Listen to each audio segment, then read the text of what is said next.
la lyre morte. Qui faut-il plaindre? Ceux qui meurent ou ceux qui combattent? Sans doute, c'est triste de voir un poète de 20 ans qui s'en va. Une lyre qui se brise, un avenir qui s'évanouit. Mais n'est-ce pas quelque chose aussi que le repos? Victor Hugo, littérature et philosophie mêlées. Ce que je veux rimer, c'est un conte de succinct. Surtout n'y cherchez pas la trace d'une intrigue. L'air est sans fioriture et le fond sans dessin. D'abord, j'ai de tout temps exécré la fatigue, puis je n'ai jamais eu que des goûts fort succincts pour l'intérêt nerveux que le vulgaire brigue. La chimère est debout, marche, bel et profond. Quel est donc mon sujet? Je l'avais dans la tête. Ah, voici. Le héros, madame, est un poète, c'est-à-dire ce monstre oublié par Buffon, dans la liste des ours dont on fait un bouffon pour égayer son hôte à la fin d'une fête. C'était un pauvre air. Il s'appelait Henri. Il n'était pas marqué, ni gendarme, ni comte. C'était un de ces nains au regard aguerri dont l'orgueil est coulé dans un moule de fonte, gueux de peu de valeur qui rimaille sans honte et que vous laissez là pour le chat favori. Et vous faites fort bien, mais nous, c'est autre chose. Une larme du cœur est pour nous un trésor. Trame en pleurs s'éveille au parfum d'une rose et tressaille au zéphyr où passe un chant de cor. Sur l'oreiller de pierre où notre front se pose, tout ce que nous touchons est des paillettes d'or. Excusez donc, par grâce, une douce manie, je reprends mon langage. En fait, il m'en coûtait. Lucie a bien le droit d'écrire son praté dans un hideux patois que l'univers renie. Je puis jeter le masque, et mon héros était ce que nous appelons un homme de génie. Il vivait seul chez lui comme un vieux hobro, n'ayant jamais voulu de femme pour maîtresse. Mais il avait sa muse et la folle paresse, et près de sa fenêtre un bouquet de sureau. Pour employer son temps, il mettait son ivresse à noircir du papier devant un vieux bureau. Une telle existence est pour tous un mystère que je veux expliquer et que je devrais taire. Quand on est ainsi fait, on vit bien autrement que ne vit le prochain sur cette pauvre terre. La douleur est pour l'âme un fécond aliment, et l'âme est un foyer qui s'endort rarement. Le poète est tordu comme était la Sibylle. Quand un livre sincère est jusqu'à moitié fait, on sent qu'on a besoin d'air et qu'on est tout fait. On va se promener en courant par la ville, car l'inspiration, brisant le front débile, pour celui qui la porte a le poids d'un forfait. On sent que, comme l'aigle, on domine la foule, qu'on est le vrai lien de la terre et du ciel, qu'on retient seul du doigt la croyance qui croule, et qu'on mord apportant comme les deux abeilles. Car on a comme eux deux un son divin qui coule, pour teindre le gibet et pour laver l'autel. Puis, on ne comprend pas qu'une hymne aussi parfaite est mûrie jusqu'au bout dans ce cadavre humain. On se demande alors qui vous a fait prophète et qui vous conduisait dans cet ardent chemin. Vous, travailleur obscur, à qui les grands du fait jetteraient une obole en passant dans la main. Henri s'entortillait dans cette étrange trame sur le bitume gris, près du diorama, lorsque vint passer dans sa gloire une femme dont l'attrait merveilleux le prit et le charma. Comme s'il eût pu voir Hélène de Pergame, il regarda longtemps cette femme et l'aima. Elle avait, cher lecteur, une fort belle gorge, un cachemire noir souple comme un collier, brodé d'argent et d'or dans un goût singulier, des doigts fins et longs, tels que l'amour grec en forge, et de plus, le profil superbe et régulier, comme l'avait jadis mademoiselle Georges. Son front païen eût mis Corinthe en désarroi. Ses cheveux étaient longs comme un manteau de roi. Son nez beaucoup plus pur qu'on ne se l'imagine. Ses pieds savaient compter toute son origine. Enfin, cette autre Isis des bas-reliefs d'Égine avait la lèvre rouge à donner de l'effroi. Je ne veux pas compter une bonne fortune. Ces histoires d'amour font un énorme bruit. En somme, cependant, quand on en connaît une, on peut savoir à quoi le reste se réduit. Je ne dirai donc pas comment la belle brune prit Henri pour amant un jour, non, une nuit.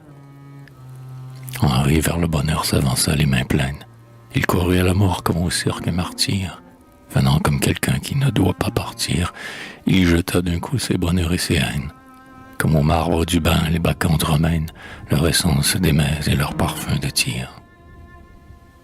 Dans la Vénus de chair qu'il avait asservie, Il trouva sa parure et son rythme et sa vie, et s'en enveloppa comme d'un vêtement. Toute félicité nous est trop tôt ravie. Il s'aperçut un soir, en rien, tout bonnement, que son rythme et sa vie avaient un autre amant. Comme il ne singeait pas le télo de banlieue, il ne tua personne.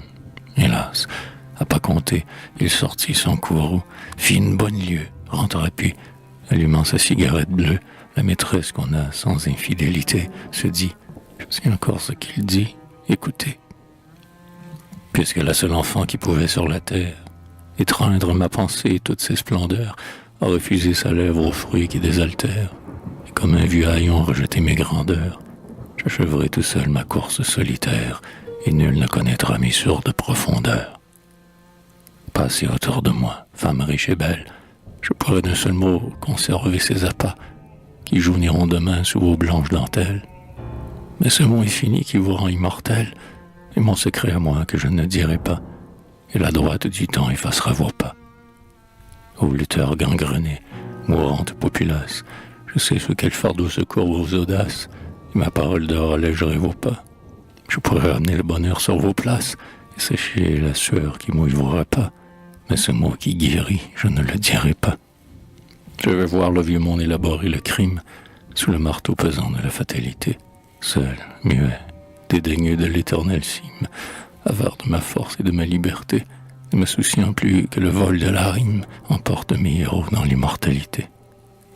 Mais comment achever le tableau que j'ébauche, et que se passe-t-il entre sa muse et lui? C'est de la nuit profonde, où nul rayon n'a lui. Un serpent le rongeait sous la mamelle gauche. Ont-ils fait de l'amour ou bien de la débauche? Je ne savais pas, je le sais aujourd'hui. Un jour, la pâle mort vint frapper à sa porte. Il la fit réfléchir, rajusta son bonnet, et la complimenta si bien qu'il fit en sorte, avec son agrément, de finir un sonnet. Puis il offrit sa main pour lui servir d'escorte. Ce fut au mieux, voilà tout ce qu'on en connaît. Mort ce pauvre Henri, dont la mémoire est vide, fut le dernier chanteur à qui la ganipide montrait sa chair de neige et sa fauve toison. Et nous sommes restés pour fermer la maison. Aussi, quand vous raillez notre horde stupide, vous autres gens d'esprit, vous avez bien raison.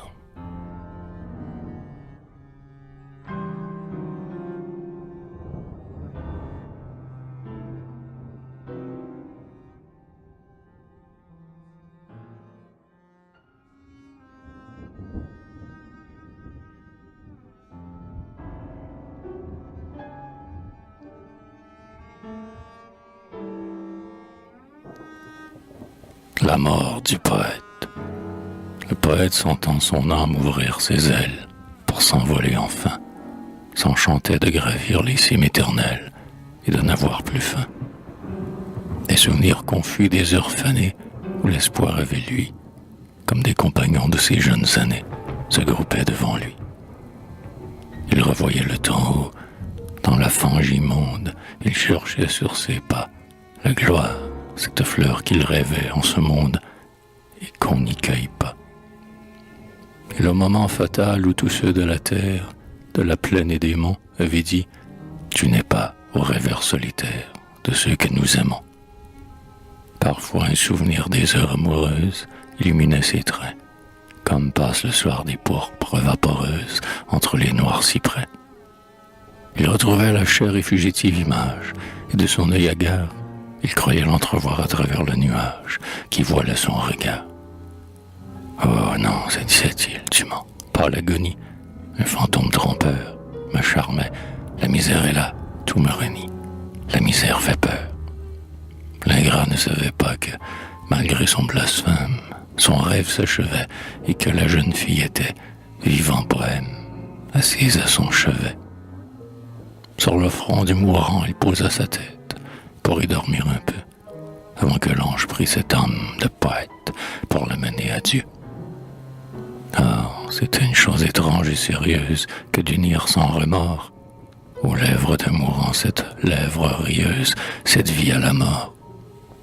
Je ne sais quel espoir passa sur ce délire dans l'ombre ensevelie, mais voilà ce que dit l'âme à la douce lyre, au chaste front pâli. Pourquoi douter ainsi de l'avenir immense et rester abattu? Où l'homme voit finir son pouvoir, Dieu commence. Il nous aime, vois-tu.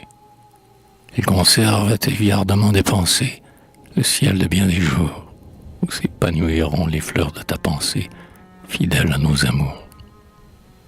Oh, dit-il, mot divin, amour et poésie, ineffable trésor, je vous ai savouré comme un flot d'ambroisie dans une coupe d'or. Comme j'aimais alors les bois et les prairies, le ciel, tableau changeant, les oiseaux veloutés, les fleurs de pierreries, les rivières d'argent. Mon rêve était partout. Je disais, je t'adore, à l'aubépine en fleurs, au feuillage, sans mot tressailli, à l'aurore humide, vois mes pleurs. Je remplissais d'espoir mon âme fécondée et mes désirs sans frein, comme un sculpteur remplit avec sa large idée les marbres et les reins.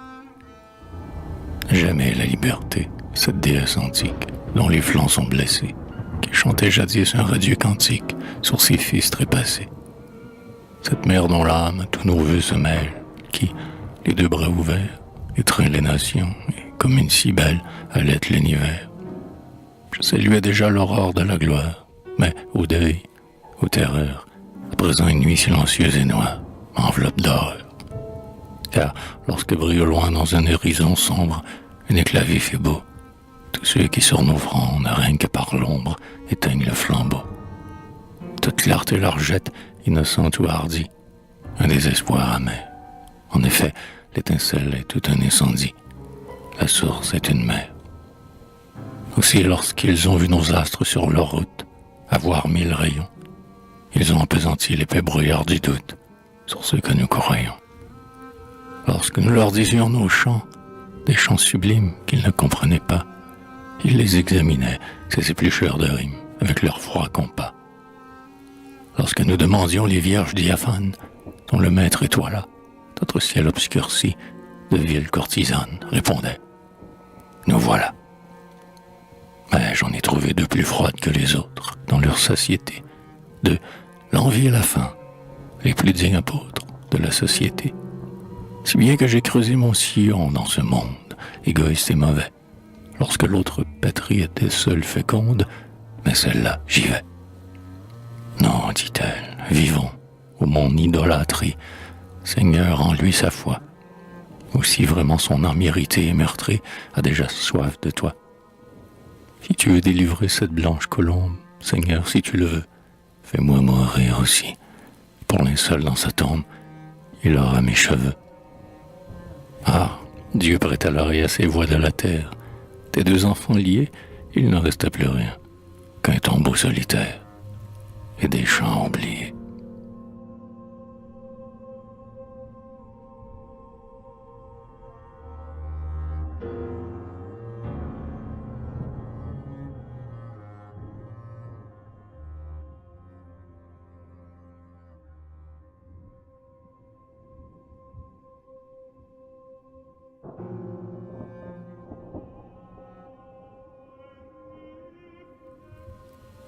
Les deux frères patientaient encore pour une autre folie. Les temps sont si mauvais que pour son pauvre amant, la muse n'a gardé que sa mélancolie. Donc naguère vivaient sous l'azur d'Italie deux frères de Toscane au langage charmant, qui n'avaient qu'eux au monde et s'aimaient saintement. Deux lutteurs aguerris, formidables athlètes, jetés dans le champ clos de la société, deux nobles parias, en un mot deux prêtres, fouillant dans la nature avec avidité. Mêlant tout, leur douleur stérile et leur fête, ils se cachaient ainsi, l'un sous l'autre abrités. Oui, frères, en effet, j'ai dit qu'ils étaient frères. Je ne sais s'ils avaient sucé le même lait, ou s'ils s'étaient pendus aux gorges de deux mères, mais ils craignaient de même et la honte et le lait. Tous deux, comme un bonheur, s'étaient pris au collet, pour s'être rencontrés le soir au réverbère. Ils s'appelaient César et Sténio. Ce point éclairci, leur passé faut-il que je les dise. Le plus âgé des deux, c'était César. La bise avait connu longtemps les trous de son pourpoint, comme la pauvreté son lit. De Cydalise, ayant aimé trop, je pense, il n'en eut point. Au fait, son existence avait été bizarre, car il était né, dans un siècle de fer. Rêveur dépaysé dont la folle guitare câlinait le passant pour lui dire un vieillard, le monde l'accabla de ses rigueurs avares et le fit de son ciel rouler dans un enfer. Tout enfant, il ama sa mère, une danseuse de Parme, qui louait à tout prix son coton. Or, un jour, au sortir de nuit amoureuse, avec un Hillary, seigneur d'assez haut ton, comme il trouvait l'enfant d'une mine joyeuse, elle le lui vendit pour 100 ducats, dit-on.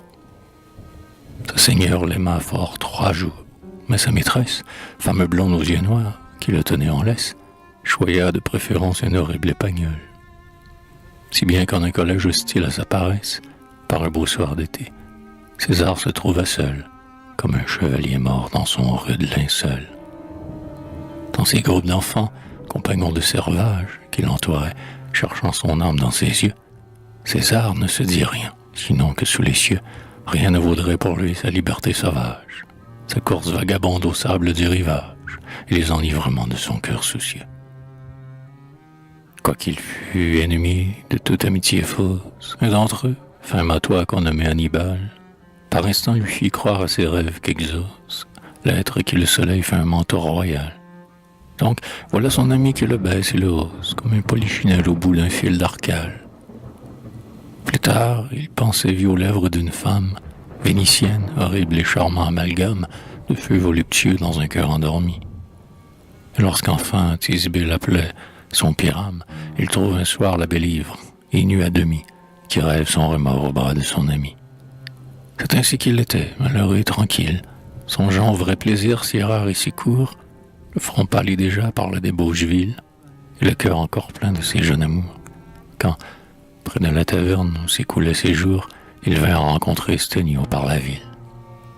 Papillon de la rose et frère de l'oiseau, c'était un doux jeune homme enivré d'ambroisie, amoureux du repos et de la fantaisie, laissant courir sa barque aux effluves de l'eau, et dans les bras nerveux de sa muse choisie, couché nonchalamment, comme dans un berceau. La vaste poésie est faite avec 2 choses, une âme, champ brûlé que fécondent les pleurs, puis une lyre d'or, écho de ses douleurs, dont la corde se plie à sa métamorphose, et vibre sous la peine et sous les amours roses, comme sous le baiser du vent, un arbre en fleurs. Oh, lorsqu'on prend un livre et que l'on daigne lire une riche pensée écrite en noble vers, on ne sait pas combien la page et le revers ont pu coûter souvent de farouches délires, et combien le gazon a de gouffres ouverts. C'est César qui fut l'âme, et Sténio la lyre. C'était un assemblage étrange, et que je veux vous peindre, l'un riant d'un sourire nerveux, et sentant chaque jour le désespoir avide, gravé sur son front large une nouvelle ride, et l'autre, froid et rose avec de blonds cheveux, et foudroyant le mal de son doute candide. Pareils à 2 fleurs au parfum pénétrant, ils avaient confondu leurs 2 âmes jumelles, si bien que la souffrance, avec de sombres ailes, emportait le bonheur pour le faire plus grand, noyant sa douce voix dans les plaintes mortelles, comme un flot de cristal dans un sombre torrent. C'est ainsi que César, dans ses longues veillées, disait à Sténio ses désillusions, ses premiers jours de foi, diaprés de rayons, ses espoirs, et comment sans relâche éveillé, des haines, par la nuit et l'enfer conseillé, souillent de leur venin tout ce que nous croyons. Encore extasié de sa jeunesse franche, pleine d'enthousiasme et de rêves touchants, amoureuse des bois, de la nuit et des champs, et de l'oiseau craintif qui chante sur la branche, il lui parlait de l'homme, et disait ce qui tranche, les fils de soie et d'or, de l'amour et des champs. Il lui disait comment, après des nuits de joie, où l'amour étoilé semble un firmament bleu, on s'éloigne à pas lents de la couche de soie, emportant dans son cœur la jalousie en feu, et comment à genoux, quand ce spectre flamboie, on frappe sa poitrine en criant « Oh mon Dieu !» Mais Sténio, pressant son âme parfumée et blanche jusqu'au fond, comme une jeune fleur, enveloppait César de la foi de son cœur. Il disait, entouré d'une blanche fumée, et caressant toujours sa cigarette aimée, « Si c'est un rêve, ami, je veux rêver bonheur. Je veux croire à l'amour, à la nature, à l'ange, au doux baiser fidèle, au serment de main, au rythme harmonieux, au nectar sans mélange. aux amantes qui font la moitié du chemin, et penser jusqu'au bout que leurs blondes phalanges, en nous quittant le soir, espèrent un lendemain. Je croirais que le monde est une grande auberge, où l'hospitalité sans défiance héberge, comme le grand seigneur, le passant hasardeux, et leur prête son lit sans se soucier d'eux. César, calme et pensif, répondait, au cœur vierge, et la main dans la main, ils souriaient tous deux. Mais lorsqu'ils se quittaient, c'était comme une trêve, où chacun dans son cœur changeant de souvenir, y sentait circuler une nouvelle sève. Et comme un feu divin, la force revenait. Car ils rêvaient tous deux, sans s'avouer leurs rêves, Sténio de douleur et César d'avenir. Et quand César voulait attendre sur sa route le coursier de Lénore et le saisir au crin, il se disait en lui, comme l'homme qui doute, qui soustraira mon frère au danger que j'ai craint. Je lui dois ma douleur, et je la lui dois toute, et j'en garde pour lui les splendides écrins. Mais lorsque Sténio fut complet, que la gloire l'eut porté rayonnant son temple d'ivoire, César pensa tout bas, ô mort que je rêvais, puisque j'ai pour toujours assuré sa mémoire, et qu'il sait à présent tout ce que je savais, je n'ai plus rien à dire au monde, et je m'en vais. J'étais le piédestal de sa blanche statue. Les peuples aujourd'hui la lèvent de leur front, puisque la seule fois que ma pensée ait eu marche dans son triomphe, à l'abri des affronts, serait tombé seul sous le coup qui me tue, et le repos m'attend dans la tombe. Mourons. Ouais, mourons aujourd'hui, car si ma douleur cesse, je laisse l'agonie à celle que j'aimais.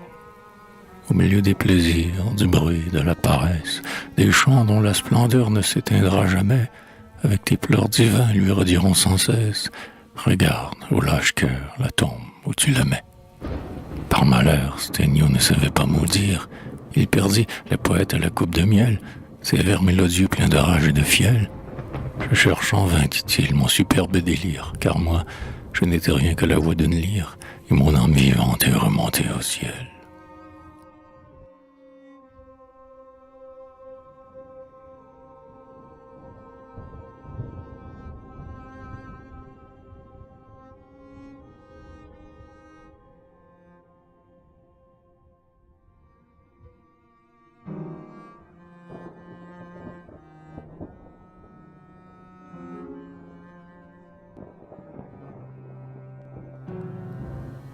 Une nuit blanche. La ville, mer immense, avec ses bruits sans nombre, sur les flots du jour repliés ses flots d'ombre. Et la nuit, secouant son front plein de parfums, inonde le ciel pur de ses longs cheveux bruns. Moi, pensif, accoudé sur la table, j'écoute cette haleine du soir que je recueille toute. Plus rien. Ma lampe seule, en mon réduit obscur, son pâle reflet inondant le vieux mur, qui tout bas qu'au milieu du sommeil de la terre, travaille une pensée étrange et solitaire. Cependant, en proie à 1000 visions, mon esprit hésitant s'emplit d'illusions, et mes doigts engourdis laissent tomber ma plume. C'est le sommeil qui vient. Non, mon regard s'allume, et comme avec terreur, ma chair a frissonné. Quel est ce bruit lointain? L'horloge a sonné, et la page est encore vierge. Mon corps débile se débat sous le feu d'une fièvre stérile. J'attends en vain l'idée et l'inspiration. Comme tu me mentais, splendide vision, qui venait me bercer d'une espérance vaine. Être impuissant, n'avoir que du sang dans la veine. Avoir voulu d'un mot définir l'univers et ne pouvoir trouver l'arrangement d'un vers. Suis-je donc mépris? Dans mon cœur qui ruisselle, Dieu n'avait-il pas mis la sublime étincelle? Oh, si, je me souviens. En mes désirs sans frein, enfant, j'ai vu de près les colosses d'airain. Je cherchais dans la forme ardemment fécondée le moule harmonieux de toute large idée. J'allais aux géants grecs demander tour à tour quelle grâce polie ou quel rude contour fait vivre pour les yeux la synthèse éternelle. Esprit épouvanté, je me perdais en elle, tâchant de distinguer dans quel vaste accord se fondent les splendeurs des âmes et des corps, et méditant déjà comment notre génie impose une enveloppe à la chose infinie. Hélas, amant d'un soir, en vain nous enlaçons, la mort ne galeter ses divins glaçons. Pourquoi m'as-tu quitté, muse blanche, ô Malire? Quel ouragan t'a pris ton suave délire? Quelle foudre a brisé votre prisme éclatant, ô mes illusions de jeunesse? Pourtant, j'aime encore les longs bruits, le ciel bleu, le vieil arbre, les lointains discordants, et ma strophe de marbre, c'est encore rajeunir la grande antiquité. Ô muse que j'aimais, pourquoi m'as-tu quitté? Pourquoi ne plus venir sur ma table connue, avec tes bras nerveux, ta coudée, chose tes nues? Jetons les yeux sur nous, vieillard anticipé, cœur souillé au berceau, par l'heure inoccupée. Ce qui nous perdrait tous, ce qui corrode l'âme, ce qui dans nos cœurs même éteint l'ardente flamme, c'est notre lâche orgueil, spectre qui devant nous illumine les fronts de la foule à genoux. Le poison qui décline en un jour nos phalanges, c'est ce désir de gloire et de vaine louange qui fait bouillir le sang vers le cœur refoulé.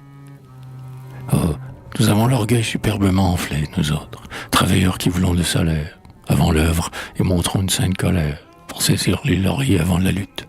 Enfants, qui, le cigare en main, nous rêvons triomphants, vierges encore du glaive et du champ de bataille. Nains au front dédaigneux qui haussons notre taille, sur les calculs étroits de notre ambition, qui, blasés sans avoir connu la passion, croyons sentir en nous cette verve stridente que l'enfer avait mis dans la plume du Dante. Ou le doute fatal qui réveillait Biron, comme un cheval fouetté par le vent du clairon. Devant nous ont passé quelques sombres génies, qui vous jetaient au vent, farouche harmonie, dont nous psalmodions une note au hasard. Tout fiers d'avoir produit un pastiche batteur, de voir éparpiller quelques syllabes fortes, fous, ivres et perdus, nous assiégeons les portes des panthéons bâtis pour la postérité. C'est un aveuglement risible en vérité, quand nous aurons longtemps sur les livres antiques interrogé le sens des choses prophétiques, lu sur les marbres saints des Gines et de Paros, le sort des dieux, joie mystérieux d'Eros. Dans le livre du monde, à la page où nous sommes, quand nous épelerons le noir secret des hommes, quand nous aurons usé sans relâche nos fronts sous l'étude, et non pas sous de justes affronts, ô lutteurs, nous pourrons de notre voix profonde dire au monde, c'est nous, et remuer le monde. Mais jusque-là, sans trêve, aux œils méchants, voilant avec amour les bouches de nos chants, étreignons la nature et mesurons sans crainte ce bas-relief géant dont nous prenons l'empreinte.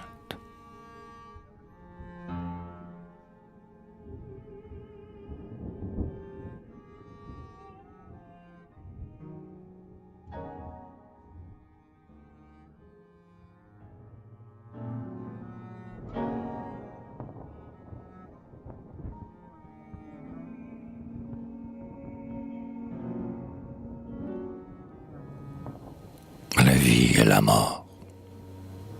J'ai vu ces songeurs, ces poètes, ces frères de l'aigle irrité, tous montrant sur leur noble tête le signe de la vérité.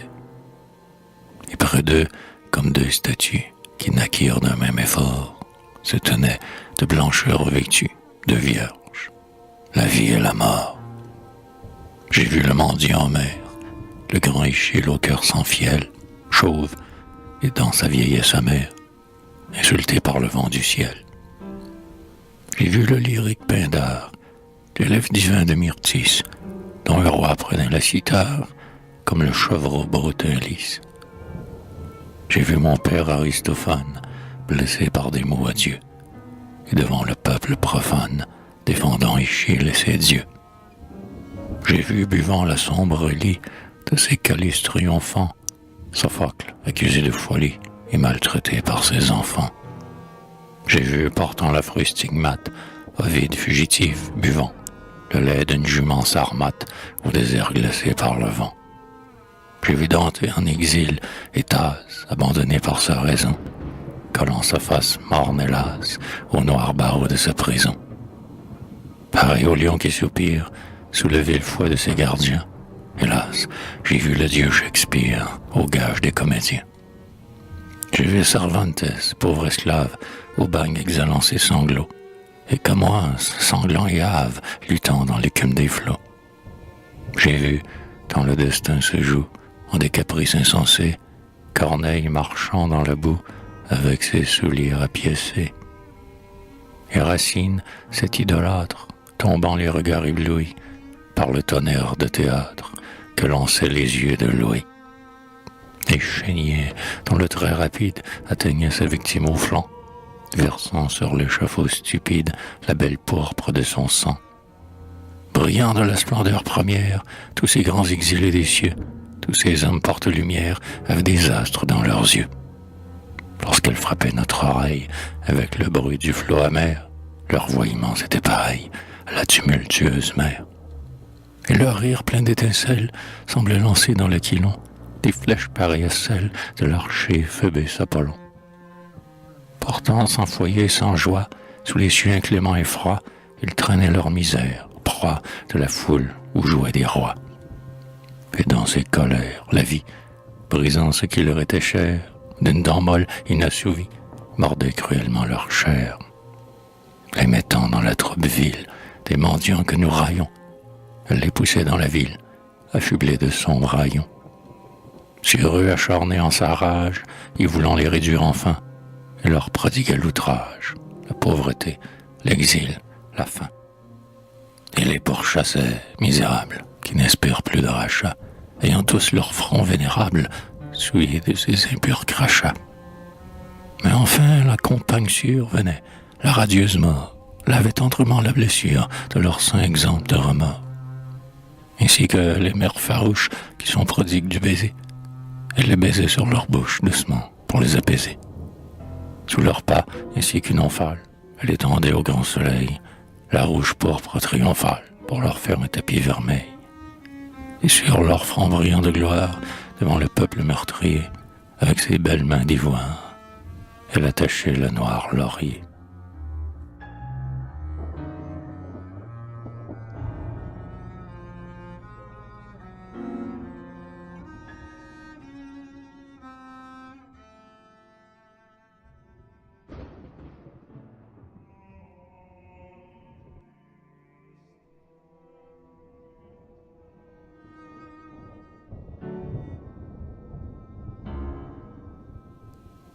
Nostalgie.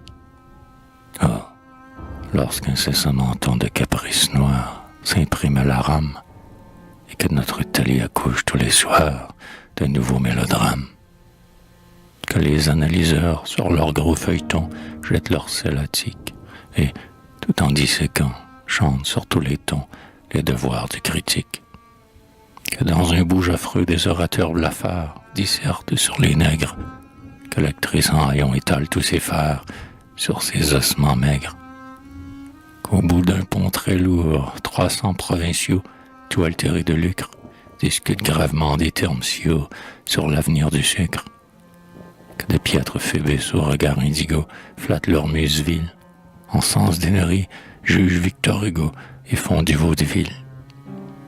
Lorsque de vieux rimeurs fatiguent l'aquilon de strophes chevillées, que sans nulle vergogne on expose au salon des femmes habillées, que chez nos Miss Lilas, entre deux verres d'eau, un grand renom se forge, que nos beautés du jour, reines par Cupido, n'ont pas même de gorge, qu'entre des arbres peints à ce vieil opéra dont on dit tant de choses, les fruits du cotonnier qu'un lord anglais paiera danse en maillot rose, que ne puis-je, ô Paris, vieille ville aux abois, te fuir d'un pas agile, et me mêler là-bas, sous l'ombrage des bois, au berger de Virgile. Voir les chevreaux lassés ferrés près d'un ravin, ou parcourir la plaine, et, comme Nalsilus, rencontrer, pris de vin, le bonhomme Silène. Près des saules courbés poursuivre Amaryllis, ou jeune saint d'Albâtre, voir les nymphes emplir leur corbeille de lys pour Alexis le pâtre. Dans les gazons fleuris, au murmure de l'eau, dépenser mes journées à dire quelques chants aux filles d'Apollo en strophes alternées. Pleurer Daphnis ravi par un cruel destin, et, fuyant nos martyrs, mieux qu'Alphe et Simus en dansant au festin, imiter les satyres.